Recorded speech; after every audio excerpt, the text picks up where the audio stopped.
Olá, seja bem-vindo, seja muito bem-vindo a mais uma edição do Estação Saúde. Hoje o nosso bate-papo vai ser com a doutora Vanessa dos Santos Silva, ela que é médica nefrologista, especialista na saúde e nas doenças dos rins, não é? Isso. Doutora, muito obrigada pela sua participação conosco. Quando eu me preparo para esse programa, eu gosto de conversar com as pessoas antes, para saber quais são as dúvidas, né? Eu estava conversando com os amigos e falei que ia fazer uma entrevista sobre as doenças do rim. E aí um amiguinho meu falou assim: ô tia, sabia que o rim é importante para o corpo inteiro? Tão importante que a gente tem dois. Ah, que bonitinho. Então, eu queria começar, né, até fazendo uma homenagem ao amiguinho, perguntando para você, né? O rim é mesmo muito importante para a saúde do corpo como um todo? E por que a gente tem dois? Boa pergunta dele, né? Que bonitinho, curiosidade, né? A gente tem um coração só, né? Por que a gente tem dois rins, né? Um cérebro, um coração. Essa pergunta é muito legal, né? O rim é um órgão realmente bastante importante, né? Ele é responsável por todo o equilíbrio que o organismo tem. Todas as coisas que a gente come, o que a gente produz de substâncias, a gente precisa filtrar e decidir o que tem que permanecer com a gente e o que tem que ser eliminado. Então, o rim ele tem essa função super importante. Ele filtra todo o sangue, praticamente de tudo que o nosso coração bombeia, cada batida do coração, praticamente 25%, um quarto, né, de todo o sangue que o coração bombeia entra nos rins. Os rins tem que filtrar, então ele passa por uma peneirinha, né, filtra, ou seja, a gente filtra mais ou menos 150 litros de sangue por dia. 150? De cada um desses bombeamentos ao longo do dia inteiro, 24 horas por dia. E aí o rim precisa, depois que ele filtra tudo isso, reabsorver muita coisa, porque senão a gente urinaria 150 litros por dia. Imagina a gente fazendo xixi dia e noite. Então ele reabsorve e decide o que tem que voltar para o corpo e o que tem que ser eliminado. Então ele controla, né, o equilíbrio que a gente chama hidroeletrolítico, que é de água e minerais do nosso corpo. Ele também controla o equilíbrio ácido-básico. Ele excreta bastante ácido, né? Então o rim é um dos grandes secretores de ácido. A gente produz muito ácido diariamente. Por conta da alimentação, do que a gente... digestão, nosso metabolismo muscular, nosso metabolismo geral, né? Produz muito ácido. E aí na respiração a gente excreta ácido, né? E na urina também. Então a nossa urina é muito mais ácida que o nosso sangue. Então, excretar, né, significa eliminar, né? Eliminar, só para a gente falar isso. no português bem, para o meu amiguinho entender, né? Senão não entende nada. Não vai entender nada. A gente tem que eliminar ácido, a gente tem que eliminar tudo que o nosso corpo não precisa mais. Vários medicamentos que a gente ingere, o rim tem que eliminar o excesso ou os degradados, né, desses medicamentos que a gente usa. E além disso, ele ainda produz hormônios, os rins. Eles trabalham o dia inteiro?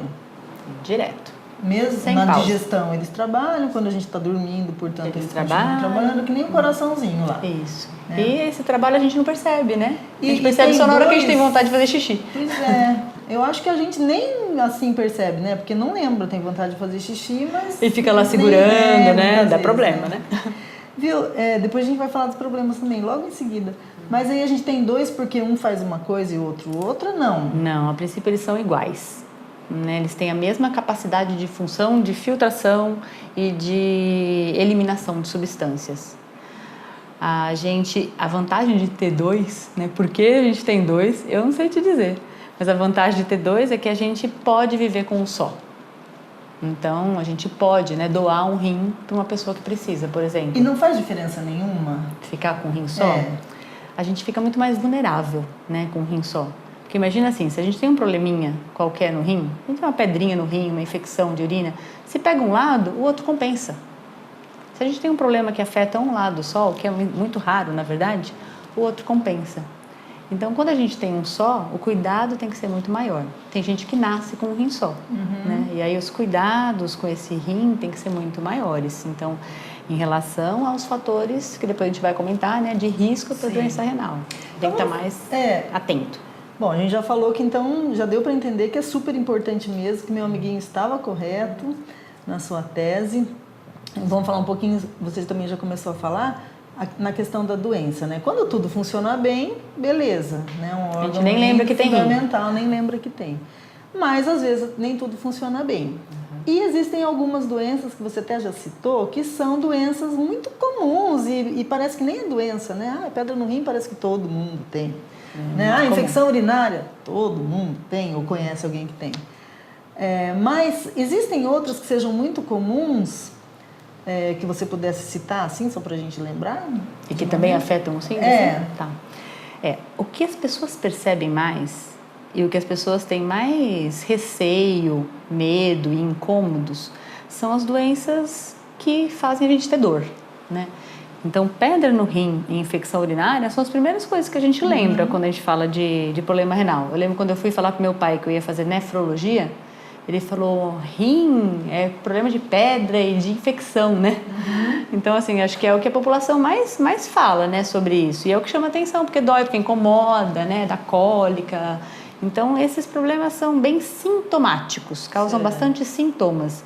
E por isso, geralmente, as pessoas procuram bastante os profissionais de saúde quando tem uma infecção urinária ou uma pedra no rim. E é bem comum mesmo, né? A gente fala até que todo mundo tem direito a ter uma pedra no rim na vida, né? Porque teve uma pedra no rim, nós vamos considerar isso uma doença renal. Certo. Né? E quando que começa a considerar uma doença renal e mais especificamente a doença renal crônica, né? Que é assim um alerta também que a gente quer fazer no programa, porque ao estudar eu vi que na verdade a doença renal crônica é uma doença silenciosa e é muito perigosa, né? E é muito comum também, né? Parece que 10% dos brasileiros tem algum grau, com, né? com esse problema. E em torno de 2 milhões de brasileiros por ano vão acabar desenvolvendo a doença renal crônica. Qual que é a diferença, né? Se ela é crônica, então talvez nem tenha dor mesmo, né? E como que ela se manifesta? Quais as características? Então, essas doenças que a gente estava falando, né? Pedra no rim, infecção urinária, elas podem levar a doença renal crônica, mas é muito raro. E as doenças que mais afetam os rins são doenças que estão no corpo, de forma geral. Raramente a doença começa no rim. Tem algumas doenças que começam no rim, mas elas são a minoria. O rim, como ele recebe muito sangue, ele é muito sensível, está participando o tempo todo do organismo, as doenças que estão no sangue afetam os rins. E as principais são hipertensão, pressão alta e diabetes. Então, se a gente olhar, por exemplo, pelo lado de quem não tem um rim que funcione, não tem mais rim que funcione, né? O paciente que precisa fazer diálise, por exemplo. Na nossa diálise aqui em Botucatu, a gente tem praticamente 35%, 38% dos nossos pacientes fazem diálise por conta de lesões do diabetes que afetaram os rins. Que é uma doença silenciosa no início também como a hipertensão, né, exatamente. Doutora? Então, se a gente for pensar, apesar da pedra no rim, da infecção urinária incomodar, as doenças que realmente têm um potencial de machucar o rim de forma mais definitiva, levando a uma doença crônica, né, são o diabetes e a pressão alta. Que também são bastante comuns na população brasileira, né? E bem mais comuns até, né? Porque pressão alta a gente está falando praticamente de 40% da população. Se pensar Botucatu, ó, 150 mil habitantes. 40% da população, 60 mil hipertensos em Botucatu. E muitos não sabem. E muitos não cuidam. Não sabem. E muitos sabem, mas não cuidam. Isso. Então a gente tem a gente tem uma regra que a gente fala das metades, né? Metade das pessoas que têm pressão alta sabe que tem. A outra metade nem sabe. Da metade que sabe, metade trata. E a outra metade sabe que tem, mas não trata. E da metade que sabe que tem e trata, só metade controla.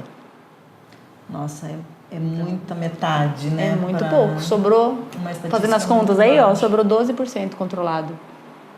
Então, agora, algumas doenças, e a hipertensão acho que é uma delas, tem um grupo de risco bastante claro, assim, né?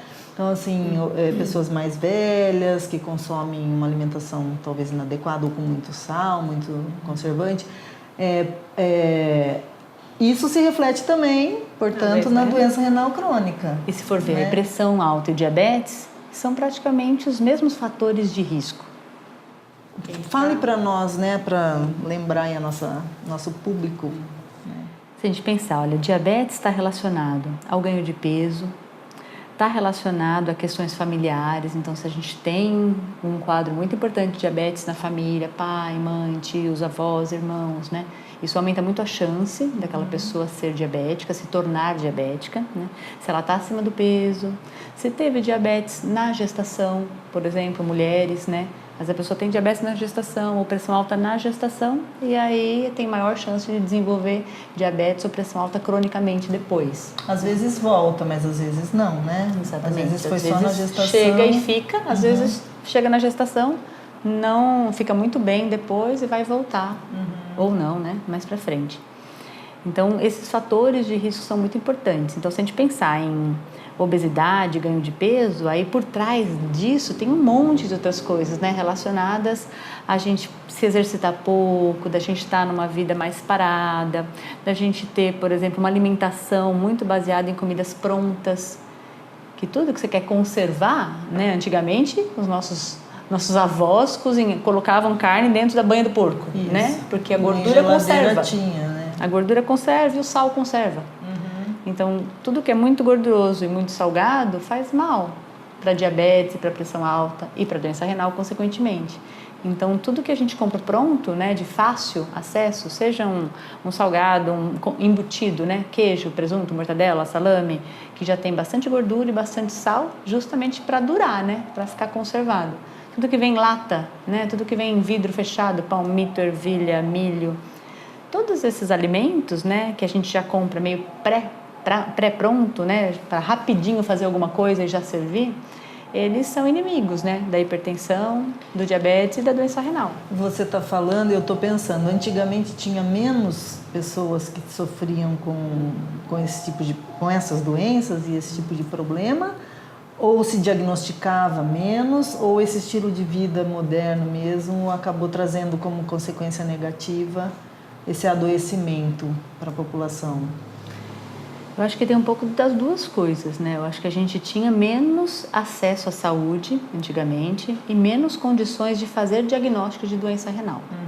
Porque a gente vai conversar sobre isso, a gente precisa de exames para fazer diagnóstico de doença renal. Não é só no exame físico, precisa de exames laboratoriais, precisa de análises, né? Então, antigamente o acesso a esse tipo de coisa era menor. Mas o estilo de vida moderno, né, com essa correria que a gente tem, né, as coisas muito prontas, a agitação da vida, né, que isso tudo interfere muito com diabetes e pressão alta. Todo mundo fala, né, eu tenho diabetes nervoso, né? Já ouviu falar isso? Ai, meu diabetes é nervoso. Eu fico nervoso, meu diabetes descontrola. Fico nervoso, minha pressão aumenta. Então, esse estilo de vida que a gente tem, de muita correria, né? Junto com isso, quem que senta hoje, quem que fica na cozinha preparando um almoço saudável, né? Arroz, feijão, no dia a dia, né? uma carne, um legume, uma verdura, uma fruta de sobremesa, né? Hoje em dia a gente procura coisas muito rápidas e muito pouco saudáveis, né? Junta a um estilo de vida que a gente está sempre sentado, né? Trabalha sentado, dirige no carro, não anda. Tem os refrigerantes também, né? Porque hoje existe até uma conscientização maior de quão nocivos eles são, né? De quão perigosos eles são para a saúde.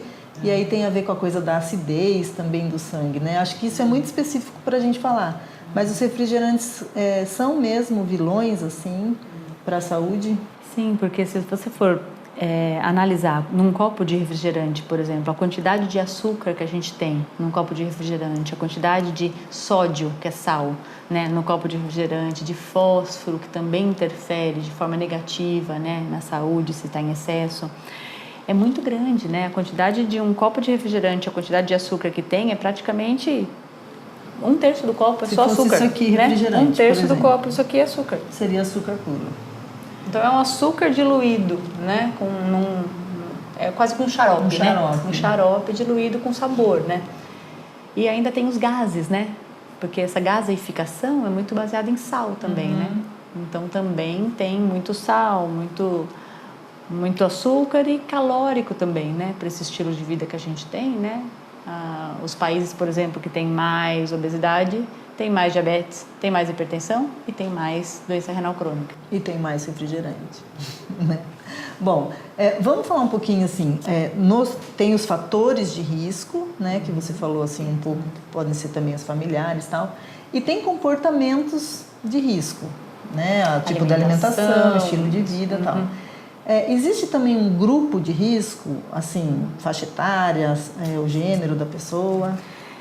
A idade avançada é um risco independente, né? Independente de ter pressão alta, de ter diabetes, só por estar envelhecendo aumenta o risco de doença renal, porque os nossos rins, eles também envelhecem, que nem a gente, né? Então a gente vai envelhecendo, vai ficando com cabelo branco, né? Vai ficando com a pele mais enrugada e os nossos rins vão começando a trabalhar menos. A partir dos 40 anos de idade, a gente tem uma perda renal que a gente chama de normal, fisiológica, a gente chama de que é uma perda esperada para o passar dos anos. Essa perda, ela pode ser acelerada se junta, além da idade, outras coisas, outros fatores de risco. Mas ter pressão alta, ter diabetes, ter uma idade acima de 60 anos, 65 anos, né? Juntando isso com estilo de vida, obesidade, a gente aumenta bastante o risco de doenças renais. Tem alguns grupos de risco que são mais específicos. Por exemplo, pessoas que têm doenças autoimunes têm um risco muito maior de ter doença renal. Tem como você dar exemplo de doenças autoimunes que a gente mais conhece, assim, lúpus, reumatismo, né, que as pessoas falam. E associado a essas doenças autoimunes, como várias delas pegam bastante as articulações, né, o uso indiscriminado de anti-inflamatórios é um fator de risco muito grande para a doença renal crônica. E se a gente for pensar, né, esses anti-inflamatórios, diclofenaco, nimesulida e vários nomes comerciais, eles são de livre acesso. Qualquer um de nós pode ir na farmácia agora, pedir 3, 4, 5 caixas e deixar em casa tomando para qualquer dorzinha que a gente sinta, né? Porque a gente também tem uma tolerância pequena à dor, né? Não queremos ter dor nenhuma, né? Isso, então o uso de anti-inflamatórios que aumenta com a idade, aumenta com as dores nas juntas e especialmente nas doenças autoimunes de uma forma mais específica, né? Também está muito relacionado à doença renal crônica. Então, por isso que a gente sempre fala aqui, nunca é demais falar, né, doutora? Remédio é só com prescrição. Não é porque fez bem para o nosso marido, para o nosso vizinho, para o nosso filho, que vai fazer bem para a gente. Talvez não seja na mesma dosagem. Então, tem que passar pelo especialista ou por um clínico geral para que realmente faça essa indicação, né? Não é só ir ali na farmácia e comprar o que viu na televisão, né? Isso é um risco muito grande. É muito grande mesmo. E a gente vê o quanto isso é prevalente, né, na população. E como muita gente tem dor nas costas, né? É uma coisa muito comum, a gente chama de lombalgia, né, da medicina, que é dor aqui na região baixa da coluna, né, das costas e nas laterais. E se a gente imaginar, algumas pessoas acham que é problema no rim, né? Falar, se eu estou com dor aqui, o rim fica aqui, então deve ser no rim. E na grande maioria das vezes, esse problema é nos ossos, na articulação da coluna, no músculo, na musculatura que está em volta, né? E às vezes a pessoa acha que tem um problema no rim. E olha como seria estranho imaginar que para isso, então, eu tomo um remédio que faz mal para os rins. Né? Então, e agora você falou isso, né? Realmente existe essa confusão, né? Mas existe o contrário também, de gente achar que é dor nas costas e ser um problema no rim? Ou o rim, a dor dele é diferente mesmo? A dor característica do rim é aquela dor da pedra, que o pessoal chama que é uma cólica mesmo, que é como se estivesse fazendo uma torção. E geralmente ela caminha para a parte anterior da barriga e virilha. Isso. Geralmente as dores na coluna, quando ela caminha para algum lugar, ela caminha mais para a parte de trás do bumbum e da perna. Né? Então as características da dor são diferentes, a forma como ela vem é diferente. A dor de coluna, a musculatura, ela às vezes fica, né? É desencadeada por um movimento e aí ela fica doendo 2, 3 dias. A do rim geralmente é uma cólica mais súbita, né? Principalmente se é relacionada à pedra no rim. Ou se ela é relacionada à infecção, tem junto febre, calafrio e o mal-estar característico. Mas no caso da doença renal crônica, sem dor? Não dói nada. Não tem poucos sintomas, são... Até a gente pode até dizer que tem bastante sintoma, mas numa fase muito tardia da doença. Né? Os sintomas começam a aparecer quando os nossos rins funcionam menos de 10%. Nossa, é muito. É muito no final. Muito né? no final. Então vamos falar antes de chegar nessa fase. Antes de chegar nessa fase, a que a gente tem que estar atento? Porque vou perguntar, mas acredito que também o diagnóstico precoce seja sempre é o que a gente mais gosta de falar. Aliado, né?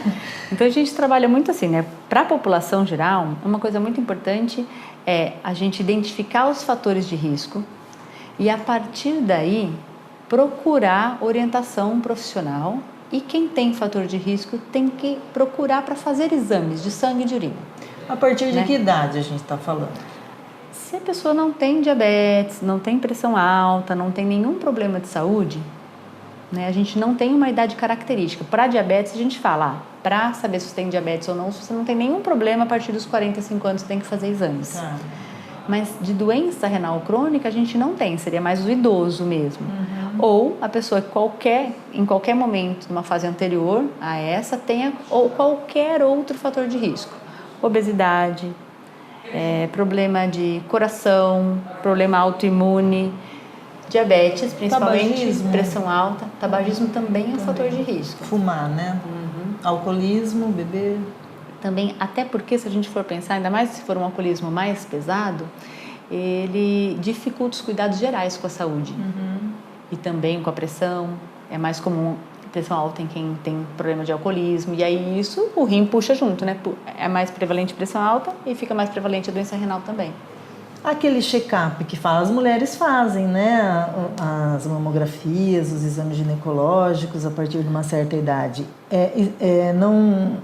Não tem uma idade correta para fazer um check-up assim, para ter como ponto de partida, ou 40 anos, né? Que você citou aí.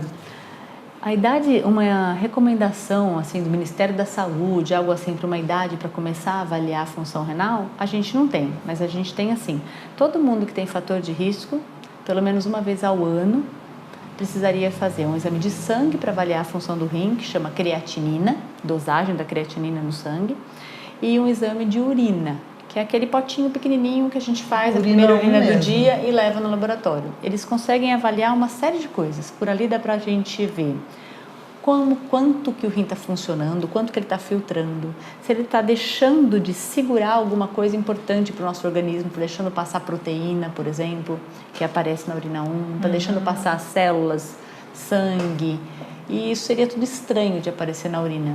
Então esses dois exames já são um bom rastreamento. Para pessoas que têm risco maior, às vezes a gente tem que ir um pouco além disso. Então, além desses exames, a gente tem que, às vezes, fazer um exame mais delicado de urina para avaliar coisas mais específicas. Mas, para a população geral, esses dois já identificando qualquer fator de risco, né? Ou sendo idoso, como um fator, um grupo de risco, né? A gente já precisa ir ao profissional de saúde e avaliar esses exames. Quem que é esse profissional, doutor? E aqui em Botucatu, como que é feito esse atendimento? Na rede pública? Como que... Isso é super importante, né? Porque o acesso, né? A orientação da população é fundamental, mas também se a gente não trabalha junto com os profissionais de saúde, no caso de doenças renais, a gente também não sai muito do lugar. Porque depende do profissional de saúde lembrar de pedir um exame de rim. Às vezes o paciente mesmo lembra, né? Ele vai lá e fala, olha, eu tô com diabetes, ouvi falar no programa lá da Adriana que tem que fazer exame de rim, vai lá e faz o exame. Pede para o médico pedir o exame, né? Mas o profissional de saúde tem que solicitar esse exame. Então ele tem que estar esclarecido sobre os riscos e a importância de fazer esses exames. E aí, a princípio, em Botucatu, se a gente for pensar, toda a rede básica nossa, atenção primária, postos de saúde, seja a unidade básica de saúde, seja as unidades de saúde da família, né? Todas elas têm disponível exame de urina 1 e creatinina. Assim como outros exames para diabetes, que a gente vai fazer junto, né? Medida de pressão arterial, um exame físico. Avaliação, né, do organismo como um todo, se tem inchaço, se tem algum outro problema inchaço que possa... poderia ser classificado como um sintoma, né, Pode de ser. Problema no rim? Então, se a gente pensar aqueles sintomas que acontecem mais tardiamente, se a gente fosse esperar eles chegarem, né, o inchaço poderia ser um deles, os aumentos ou descontroles de pressão Às vezes a pessoa até tem pressão alta, mas ela falou, olha, eu tenho pressão alta há 30 anos, sempre controlou e agora não controla mais. Então, descontrole pressório, como a pressão alta que surge de repente, inchaço, às vezes até falta de ar, podem ser relacionados. O descontrole da diabetes também, né? Também pode interferir no controle do diabetes. E uma outra coisa que é bem tardia é emagrecimento, então uma falta de vontade de comer, de apetite, de ânimo, porque tem muito a ver com doença renal, numa fase tardia, a anemia. Então vai ficando mais... também. Porque aí o rim fica totalmente... Acho que, se eu entendi direito, não sei, né? Para o meu amiguinho poder entender também, tá lá bonitinho funcionando. Aí ele vai ficando doente, descabelado, até meio assim, até meio se acabando, isso. Né? Isso, bem isso de murchar. E toda aquela vitalidade que ele tinha essa responsabilidade de dar para o corpo, né, meio parceiro do coração, ele acaba... Ele acaba não dando mais.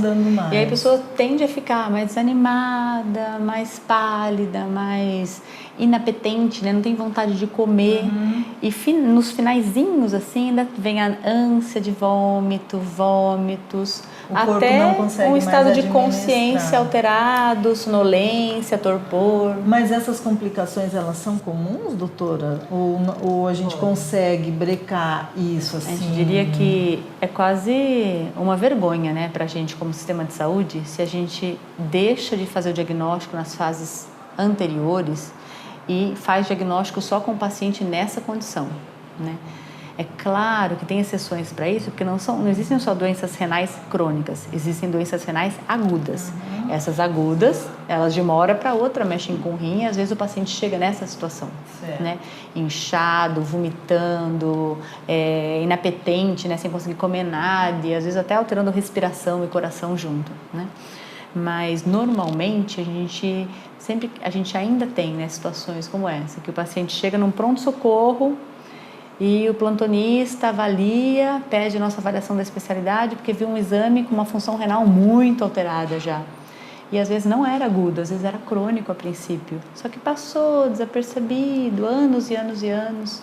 E a gente só pega nessa fase muito final, onde está tudo muito minguando já, né? Então, assim, para a gente tem que estar sempre atento, conhecer o nosso corpo, ter uma rotina, né, de procurar a unidade básica de saúde, é um clínico geral que vai fazer essas avaliações, esse acompanhamento inicial. Legal. Se tiver alguma desconfiança, nefrologista. Isso, aí a unidade... Esse especialista? Hoje em dia a gente tem em Botucatu uma rede muito organizada assim, em relação à necessidade do paciente com doença renal. Porque a partir do momento que o médico do posto, o enfermeiro do posto identifica um paciente com uma doença renal, não necessariamente ele vai encaminhar para o especialista já, porque a gente trabalha bastante o sistema da doença renal crônica com os profissionais de saúde de forma geral e com os médicos gerais também. Certo. Então, se eu tenho uma doença renal crônica, não quer dizer necessariamente que eu vou acompanhar com um nefrologista. Depende da fase que essa doença está. Nas fases iniciais do tratamento, né, e sob orientação geral, a gente vai ter sim um clínico geral absolutamente capacitado nas nossas unidades de saúde a fazer o tratamento das fases iniciais da doença renal. E o que ele vai fazer, né? Já está querendo perguntar, né?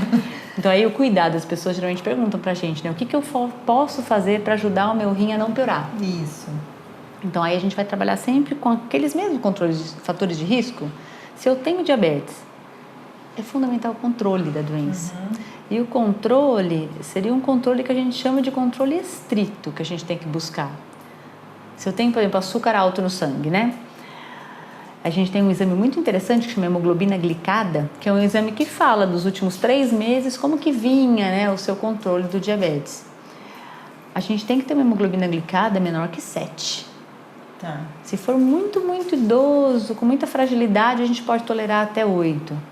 Mas a gente tem muitos pacientes diabéticos com 11, 12 de hemoglobina glicada. Porque a gente sabe, não sente nada, o tratamento não é um tratamento nem fácil e nem confortável, né? A gente tem que tomar é remédio gostoso, várias vezes por dia, né? alguns pacientes precisam aplicar insulina várias vezes por dia, precisa fazer as picadinhas do dedo para ter certeza se está controlado ou não. Então é um trabalho, é bem trabalhoso o controle da doença. Então o comprometimento, acho que do paciente com o seu tratamento é fundamental. Isso para todas as doenças, mas para essas crônicas Assintomáticas, né? Assintomáticas e que vão comprometendo outros, elas vão meio se misturando, né? Parece, né? Começa uma coisa puxa a outra, né?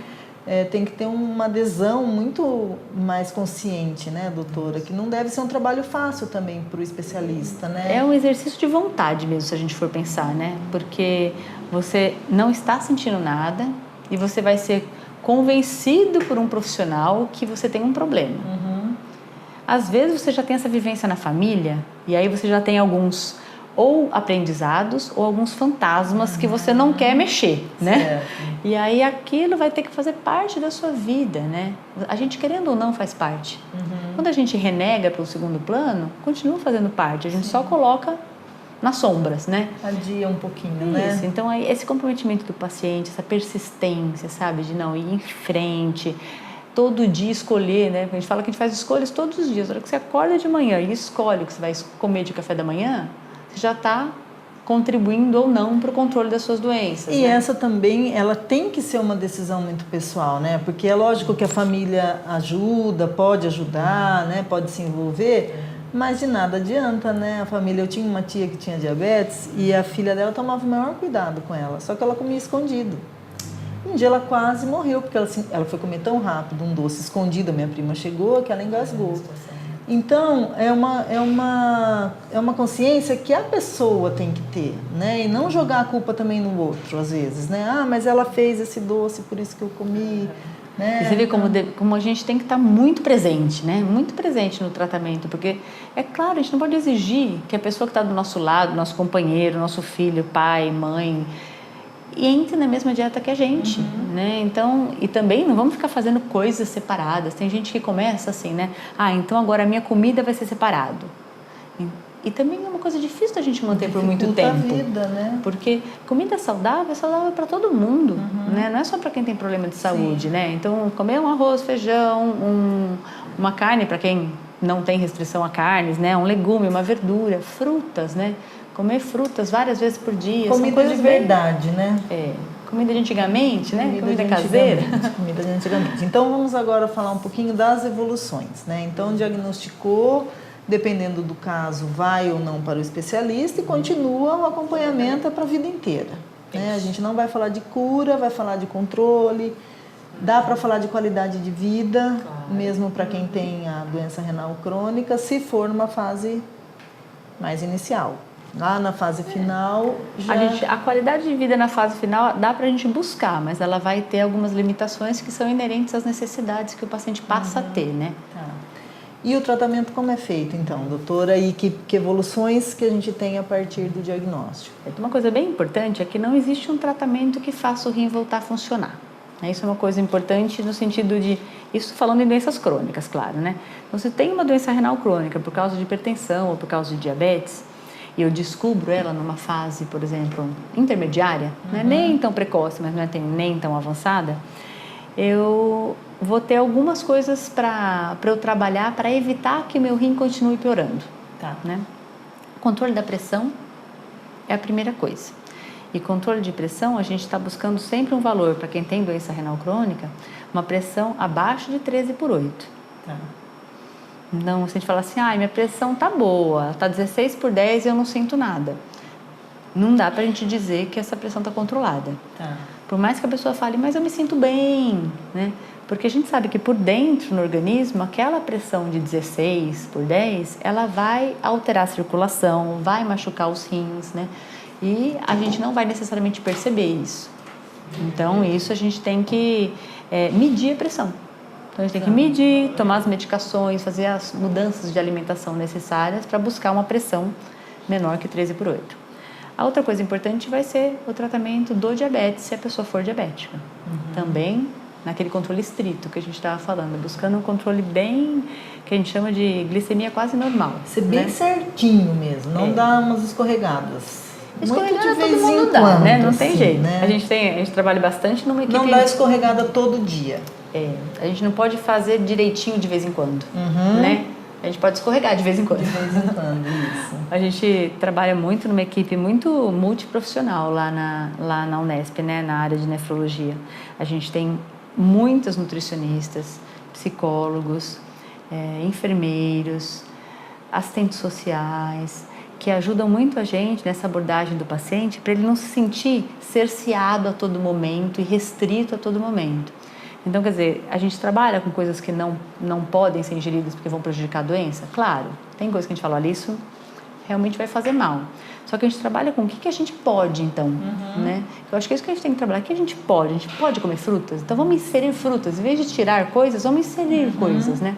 Então, a gente trabalha bastante com isso para ajudar realmente o paciente a encontrar quais são suas dificuldades principais e como que ele pode escolher também uma parte para colocar toda a energia, né?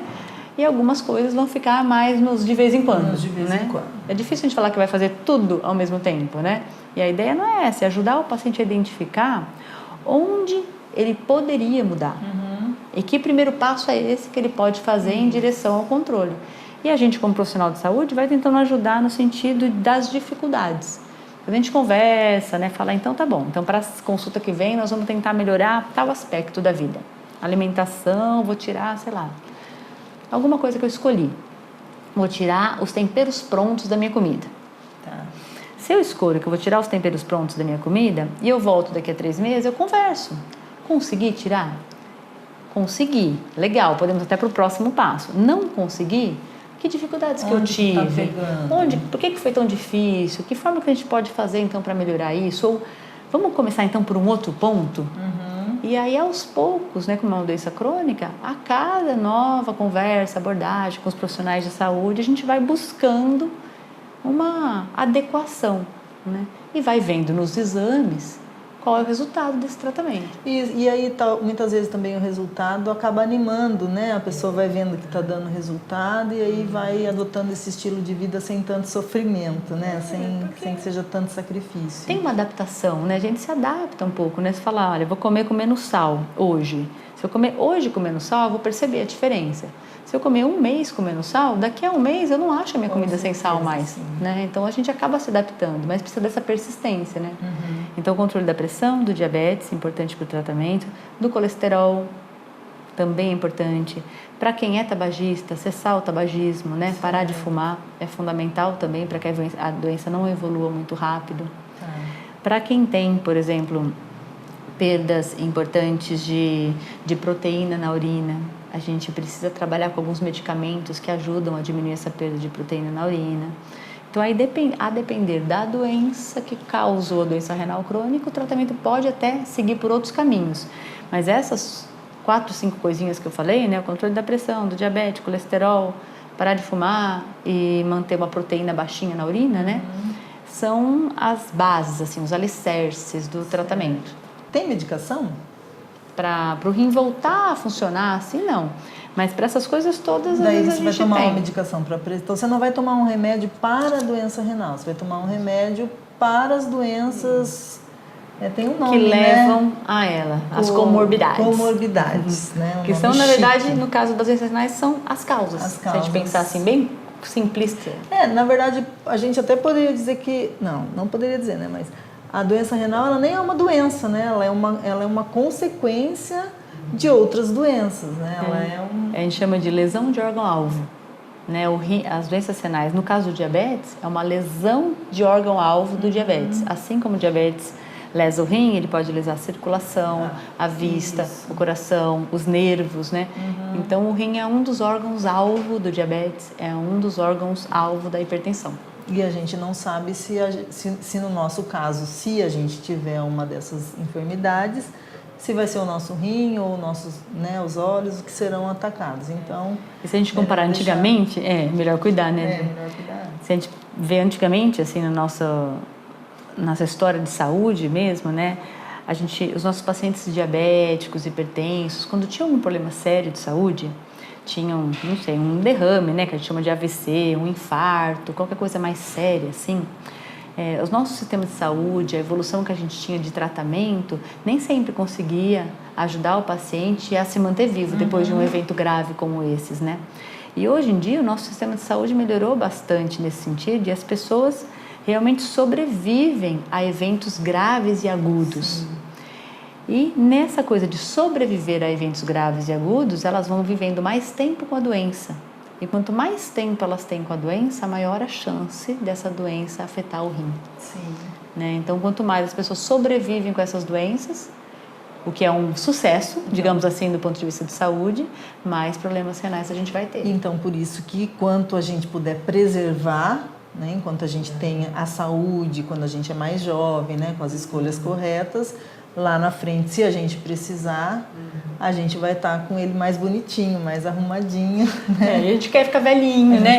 A gente quer ficar velhinho, né? Então, se a gente quer mudar, porque a população nossa está diferente, né? A gente tem muito mais velhos hoje em dia do que a gente tinha há 50 anos atrás, né? Então, a gente vai ter mais doença renal também. Sim. E a gente, para viver bem e ter qualidade de vida, né? No envelhecimento, na terceira idade, melhor idade, a gente vai ter que trabalhar para isso, né, ao longo da nossa vida. O que também é importante a gente dizer, né, porque às vezes fala assim, já era diabético, já era hipertenso, agora tô com rim também. Às vezes, né, a pessoa fala, não é também uma sentença assim de morte, né, porque todo mundo tem muito medo da hemodiálise, da diálise, né, que talvez seja o último estágio, um estágio mais avançado, né, de tratamento. Mas mesmo esses tratamentos mais agressivos e mais invasivos, hoje eles também garantem uma sobrevida e uma qualidade de vida maiores, né, doutora? Claro, a gente tem a disponibilidade desses tratamentos, né? Isso é super importante. Se a gente comparar com outros órgãos, né, do nosso corpo, se a gente perde um outro órgão, nem sempre a gente tem a capacidade ou a condição de substituir esse órgão para que você continue vivendo, né? Então, os rins a gente tem, né? A hora que os rins estão funcionando muito pouco, o organismo está muito intoxicado dessas coisas que o rim não está conseguindo mais eliminar. E o paciente já começa a ter sintomas de que ele está ficando realmente insuficiente para a qualidade de vida, a gente tem como propor tratamentos que a gente chama de tratamentos substitutivos, com esse intuito de substituir, né?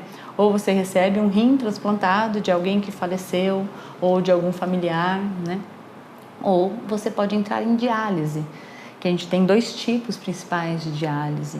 A hemodiálise, que é feita no sangue, uma cirurgia ou um catéter, onde o sangue sai do corpo, é filtrado numa máquina e volta, digamos assim, limpo, né, para o organismo. A máquina fez o trabalho que o rim teria que fazer. Exatamente. Ou a diálise que a gente faz na barriga, no peritônio, que coloca um catéter na barriga e esse catéter consegue receber um líquido limpo, né, digamos assim. Esse líquido puxa as impurezas do sangue e depois sai do organismo sujo, entra outro líquido limpo e ele vai puxando essas impurezas que o rim sozinho não consegue eliminar mais. Então a gente tem esses tipos de tratamentos, né, que se a gente for pensar, permitem que a pessoa viva e muitas vezes viva com uma qualidade de vida bem razoável, né? Apesar por um tempo muito bom, muitas vezes. Né? Nossa, a gente tem pacientes lá na hemodiálise com a gente que estão fazendo hemodiálise com a gente há mais de 30 anos. Nossa, é uma vida. Quando entraram, eu lembro muito de uma paciente antiga que ela falou, quando ela entrou, ela tinha filhos muito pequenos, né? E ela ficava desesperada, porque ela falava, eu não vou conseguir ver meus filhos crescerem, né? Os filhos cresceram, hoje ela cria os netos, pequenos, né? E vai ver os netos crescerem se tudo der certo, né? Então, o tratamento claro, ninguém quer fazer diálise, por isso que a gente trabalha tanto na prevenção, né? Mas existe um tratamento possível para fazer. Né? Então, assim, a gente já está se encaminhando para o final da nossa entrevista, infelizmente, né? Mas que conselho você daria, assim, para a população de uma maneira geral, né? Para não ter que encontrá-los lá no ambulatório ou na enfermaria de nefrologia logo, vamos assim dizer, né? Que no futuro no futuro lá, nós bem velhinhos, talvez nos encontremos lá, mas que não seja, para que ninguém acelere esse processo, né? Que não precisa passar por isso, né? Então, que conselho você daria? Pode até falar para a nossa câmera ali direto. Então, acho que uma coisa que a gente tem que prezar, né, pelo cuidado que a gente tem com o nosso corpo, né? E esse cuidado, ele não é uma coisa fácil, ele não é natural. Eu acho que a gente precisa de um esforço nesse sentido, ainda mais nesse mundo moderno. Então, a gente tem que ter essa capacidade de fazer um esforço em direção à saúde. Seja esse esforço porque eu vou mudar a alimentação, porque eu vou comer melhor, porque hoje em dia não falta informação pra gente, a gente sabe o que é saudável. O que falta é determinação, coragem e vontade de persistir, né? Então, se a gente tem essa coragem, essa vontade, busca uma alimentação saudável, busca um estilo de vida, que o nosso corpo foi feito para estar em movimento, né? O nosso corpo não é feito para estar parado. Até a angulação da nossa coluna é um pouco para frente, porque é justamente porque a gente deve estar em movimento, né? A gente está ereto, né? A gente está em pé justamente para se movimentar, né? Então, isso também é uma coisa importante, buscar atividades que levam o nosso corpo a se movimentar. Eu acho que isso é bastante importante. E a partir do momento que a gente tem ou uma história na família muito positiva para algumas doenças como essas, hipertensão, diabetes, doença renal inclusive, ou quando a gente tem uma situação da nossa vida que levou a ter essas doenças, que a gente busque um controle sistematicamente. E aí eu acho que a gente tem que ser meio sistemático mesmo, de falar, olha, a cada 6 meses eu vou no médico, vou fazer meus exames, se o que precisar mudar de remédio eu vou mudar, se eu preciso tomar algum remédio e eu preciso tomar todo dia, então eu vou me organizar para que esse remédio seja tomado. E o que eu puder fazer para não precisar desse remédio um dia ou para precisar de menos remédio, eu também vou fazer a minha parte. Então, beber bastante líquido, né, que é também fundamental, né? A gente está aqui com a nossa aguinha que a gente nem bebeu ainda. Então, vamos fazer um brinde aqui? Um brinde. E eu vou aproveitar e fazer uma pergunta.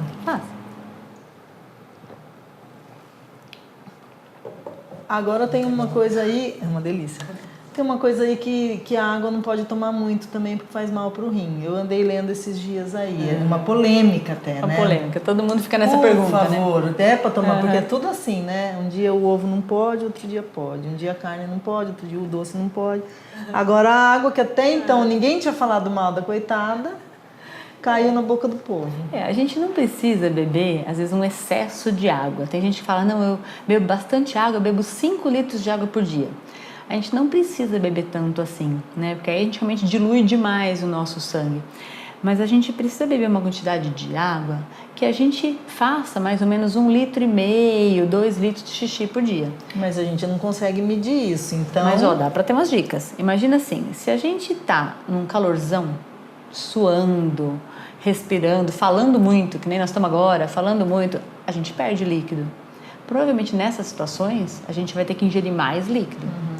No inverno, que está frio, que a gente não sua nem nada, pode ser que bebendo menos líquido a gente consiga ter esse volume de xixi em torno de 1,5 litro, 2 litros. Se a gente pensar que a gente faz mais ou menos 250, 300 ml de xixi, quase que um copo assim, né? Cada vez que a gente vai no banheiro com vontade de fazer xixi, 1,5 litro seria pelo menos umas 5 vezes indo no xixi por dia, indo no banheiro fazer xixi por dia. Então, se eu fiz xixi na hora que eu acordei e até a hora do almoço eu não tive vontade de fazer xixi, provavelmente estou bebendo pouco líquido. Tem uma dica também da cor, não tem? Isso, porque quando... Então, ao longo do dia a gente precisa fazer 5, 6 vezes xixi, tem que ter vontade de fazer xixi. Se eu não estou tendo vontade, provavelmente estou bebendo menos líquido do que eu preciso. E se a urina está muito concentrada, escura, amarelo escuro ou até turva, né? Provavelmente ela está precisando diluir. Então está precisando de mais líquido também. Quando a gente bebe bastante líquido, a urina vai ficando clarinha. Tem situações que a urina fica sem cor, inclusive. Sim. Então não precisamos chegar nisso, né?